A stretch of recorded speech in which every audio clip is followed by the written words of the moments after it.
আসসালামু আলাইকুম। সংবাদে আপনাদের সবাইকে স্বাগত জানাচ্ছি। আমি ফিরোজ তোহা। শুরুতেই সংবাদ শিরোনাম। বাংলাদেশের সর্বশেষ গুরুত্বপূর্ণ আপডেট সংবাদে আপনাকে স্বাগত। শুরুতেই সংবাদ শিরোনাম, পরে বিস্তারিত। প্রথমে জানাবো সাংবাদিকদের সন্ত্রাসী বলায় ম্যাজিস্ট্রেটকে প্রত্যাহার। পঞ্চগড় জেলা প্রশাসনের সহকারী কমিশনার ও এক্সিকিউটিভ ম্যাজিস্ট্রেট তাহমিদুর রহমানের বিরুদ্ধে সাংবাদিকদের প্রকাশ্যে সন্ত্রাসী বলার অভিযোগ উঠেছে। এরপর তাকে প্রত্যাহার করে অন্য জায়গায় দেয়া হয়। এরপর জানাবো যুবদল নেতার বিরুদ্ধে লুটপাট, সন্ত্রাসী, চাঁদাবাজির অভিযোগ, কারণ দর্শানোর নোটিশ। সিলেটের সুনামগঞ্জের মধ্যনগর উপজেলা যুবদলের সিনিয়র যুগ্ম আহ্বায়ক রায়হান উদ্দিন সোহেলকে কারণ দর্শানোর নোটিশ দিয়েছে জেলা যুবদল। এদিকে বিএনপি নেতা ফজলুর রহমানকে ঢাকা বিশ্ববিদ্যালয়ের শিক্ষার্থীদের কাছে নিঃশর্ত ক্ষমা চাইতে হবে বলছেন ডাকসু জিএস। দায়িত্বজ্ঞানহীন ও নিন্দনীয় বক্তব্যের জন্য ঢাকা বিশ্ববিদ্যালয়ের শিক্ষার্থীদের কাছে বিএনপি নেতা অ্যাডভোকেট ফজলুর রহমানকে নিঃশর্ত ক্ষমা চাইতে হবে বলে জানিয়েছেন ঢাকা বিশ্ববিদ্যালয় কেন্দ্রীয় ছাত্র সংসদ ডাকসু সাধারণ সম্পাদক এস এম ফরহাদ। এদিকে জুলাই বিপ্লবের সময় শিক্ষার্থীদের উপর হামলার অভিযোগে কুবির কর্মচারী জসিম গ্রেপ্তার। কুমিল্লা বিশ্ববিদ্যালয়ের কুবি প্রকৌশল শাখার প্লাম্বার জসিম উদ্দিনকে গ্রেপ্তার করেছে পুলিশ। আজ গাবতলী নিজ বাসা থেকে তাকে আটক করা হয়। তিনি বৈষম্যবিরোধী আন্দোলনের সময় শিক্ষার্থীদের উপর হামলা করেছিলেন। এবং সর্বশেষ জানাবো এবার বিক্ষোভে উত্তাল এশিয়ার আরেক দেশ।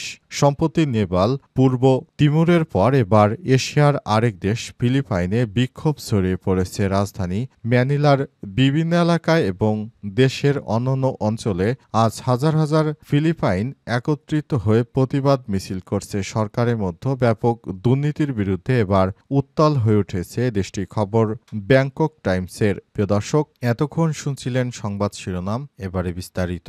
তবে তার আগে বন্ধুরা, অনুরোধ থাকবে এই সংবাদটিতে একটি লাইক দিন। এই চ্যানেলে আপনি নতুন হয়ে থাকলে আমাদের সংবাদটি দেখতে দেখতে চ্যানেলটি সাবস্ক্রাইব করে রাখুন। কমেন্ট করে বন্ধুরা আপনার মূল্যবান মতামত জানিয়ে দিন আপনি বিশ্বের কোন দেশ থেকে বা বাংলাদেশের কোন স্থান থেকে আমাদের সঙ্গে রয়েছেন। আর বন্ধুরা, সংবাদটি আপনার সোশ্যাল মিডিয়া ফেসবুকে শেয়ার করে বন্ধুদেরও দেখার সুযোগ করে দিন।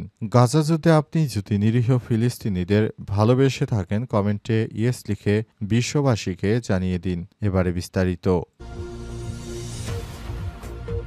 সাংবাদিকদের সন্ত্রাসী বলায় ম্যাজিস্ট্রেটকে প্রত্যাহার। পঞ্চগড়ে জেলা প্রশাসনের সহকারী কমিশনার ও এক্সিকিউটিভ ম্যাজিস্ট্রেট তাহমিদুর রহমানের বিরুদ্ধে সাংবাদিকদের প্রকাশ্যে সন্ত্রাসী বলার অভিযোগ উঠেছে। আজ মহালয়া উপলক্ষে করতোয়া নদীতে আউলিয়ার ঘাটে নৌকায় মোটরসাইকেল নিয়ে নদী পার হতে গিয়ে বিপত্তি বাদে গণমাধ্যম কর্মীদের সঙ্গে ম্যাজিস্ট্রেটের। এ সময় তিনি সাংবাদিকদের প্রকাশ্যে সন্ত্রাসী বলার অভিযোগ উঠেছে। এই ঘটনার পরপরই তাকে করতোয়া নদীর আউলিয়া ঘাটের দায়িত্ব থেকে প্রত্যাহার করা হয়েছে বলে জানিয়েছে জেলা প্রশাসন। জানা যায় ২১শে সেপ্টেম্বর মহালয়া অনুষ্ঠানে যাওয়ার সময় পঞ্চগড়ের উপজেলা করতোয়া নদীতে নৌকাডুবির ঘটনায় ৩ বছর পূর্তিতে স্মরণসভা ও সংবাদ সংগ্রহের প্রকাশ্যে সাংবাদিকদের ঘটনাস্থলে যান। ২০২২ সালের মহালয়ায় যোগ দিতে গিয়ে সনাতন ধর্মাবলম্বী সাধারণ মানুষ ভয়াবহ দুর্ঘটনায় প্রাণ হারান ৭১ জন। আজ মহালয়া উপলক্ষে আউলিয়ার ঘাটে চলছিল নিহতদের স্মরণে স্মরণসভা অনুষ্ঠানে যার পথে নৌকা ঘাটে কর্তব্যরত ম্যাজিস্ট্রেট মোহাম্মদ তাহমিদুর রহমান সাংবাদিকদের নৌকায় উঠতে বাধা দেন। অথচ একই সময় একাধিক মোটরসাইকেল নৌকায় পারাপার হতে দেখা যায়। সাংবাদিকেরা প্রশ্ন তোলেন, তখন অন্যরা মোটরসাইকেল নিয়ে পারাপার হচ্ছেন। তখন তিনি সাংবাদিকদের সন্ত্রাসী হিসেবে আখ্যায়িত করেন। এই ঘটনার পরই তাকে প্রত্যাহার করা হয়েছে। যুবদল নেতার বিরুদ্ধে লুটপাট, চাঁদাবাজির অভিযোগ, কারণ দর্শানোর নোটিশ। সুনামগঞ্জের মধ্যনগর উপজেলা যুবদলের সিনিয়র যুগ্ম আহ্বায়ক রায়হান উদ্দিন সোহেলকে কারণ দর্শানোর নোটিশ দিয়েছে জেলা যুবদল।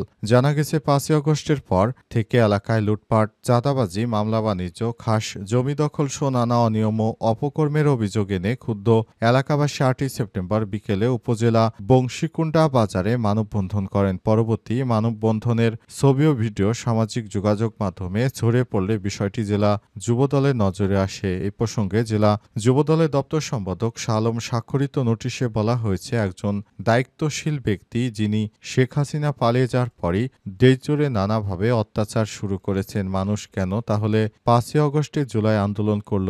বিএনপির এই সন্ত্রাসীদের চাঁদা দিতে, নাকি মানুষ শান্তিতে বসবাস করতে? তারা যেভাবে এলাকায় চাঁদাবাজি রাহাজানি কর্মকাণ্ড শুরু করেছে, এতে আগামীতে বিএনপি মারাত্মকভাবে তার ইমেজ সংকটে পড়বে। এই নেতাকর্মীরা যারা বিএনপির নাম ভাঙিয়ে নিজের পকেট ভরছে, তাদের উদ্দেশ্যে এখন বিএনপি অনেক বেশি সোচ্চার হয়েছে।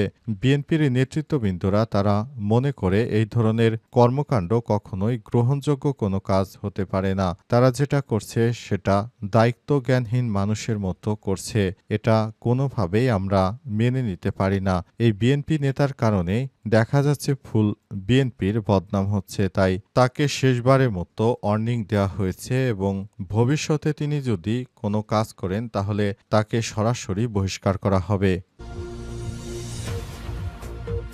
বিএনপি নেতা ফজলুর রহমানকে ঢাবি শিক্ষার্থীদের কাছে নিঃশর্ত ক্ষমা চাইতে হবে বলছে ডাকসু জিএস।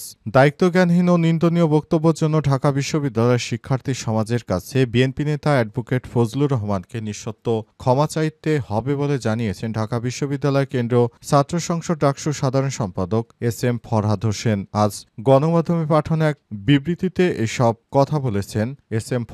ফরহাদ বলেন, বিএনপি নেতা ঢাকা বিশ্ববিদ্যালয়ের শিক্ষার্থীদের বিরুদ্ধে তিনি বিভিন্ন রকম কুরুচিপূর্ণ বক্তব্য দিতে শুরু করেছেন। তার বক্তব্য শুনে অনেকেই তার বিরুদ্ধে প্রতিবাদ জানাচ্ছে। তিনি শিক্ষার্থীদেরকে নানাভাবে গালিগালাজ করছেন, যেটা কোনোভাবে শোভনীয় নয়। বিএনপির এই নেতা পাগল হয়ে গেছে দলীয় পদ না পাওয়ার জন্য। তার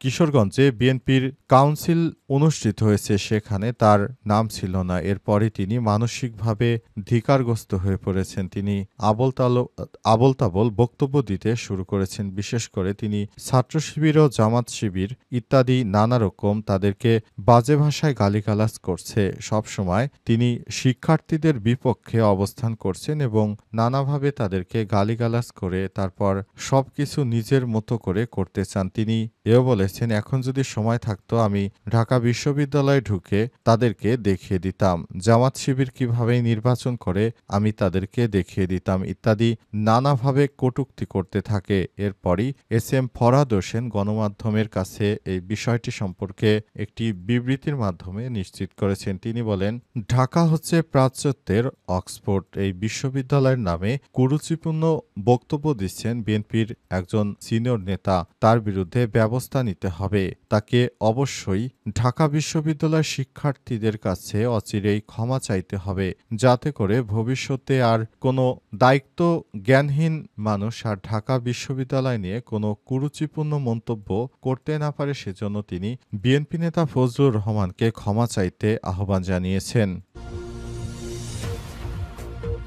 জুলাই বিপ্লবের সময় শিক্ষার্থীদের উপর হামলার অভিযোগে কুবির কর্মচারী জসিম গ্রেপ্তার। কুমিল্লা বিশ্ববিদ্যালয়ের কর্মচারী জসিম শিক্ষার্থীদের আন্দোলনের সময় তিনি ছাত্রলীগের হয়ে কাজ করেছিলেন। এ সময় তিনি শিক্ষার্থীদের উপর নানাভাবে হামলা চালিয়েছিলেন। অবশেষে তার বিরুদ্ধে অ্যাকশনে গেছে প্রশাসন। প্রশাসনের পক্ষ থেকে জানানো হয়েছে তিনি স্বৈরাচারের একজন দোসর। তার বিরুদ্ধে আইনগত ব্যবস্থা গ্রহণ করা হচ্ছে। তাকে আজ হাতে নাতে আটকের পর জেলহাজতে পাঠানো নির্দেশ দেওয়া হয়েছে। তিনি বৈষম্যবিরোধী শিক্ষার্থীদের আন্দোলনের সময় সরাসরি ছাত্রলীগের ইন্ধনে তিনি নিরীহ শিক্ষার্থীদের উপর ব্যাপকভাবে হামলা চালান। এই ঘটনায় পুরো এলাকায় চাঞ্চল্যকর পরিস্থিতি বিরাজ করে। তবে দীর্ঘদিন শেখ হাসিনা পালিয়ে যাওয়ার পর তিনি আত্মগোপনে ছিলেন। অবশেষে তিনি আবার ফিরে এসেছেন। এই ঘটনা জানার পরই প্রশাসন তার বিরুদ্ধে অ্যাকশনে যায় এবং তাকে আটক করে জেল হাজতে পাঠানো হয়েছে। অন্তর্বর্তীকালীন সরকারের প্রধান উপদেষ্টা দায়িত্ব গ্রহণের পর বিভিন্ন জায়গা থেকে যারা বিগত সময় স্বৈরাচারী হিসেবে কাজ করেছেন তাদেরকে আটক করা হচ্ছে এবং যারা স্বৈরাচারী দোসর হিসেবে শিক্ষার্থীদের নানাভাবে বাধা দিয়েছিল, শিক্ষার্থীদের উপর আক্রমণ করেছিল, তাদের সবাইকে আটক করা হচ্ছে।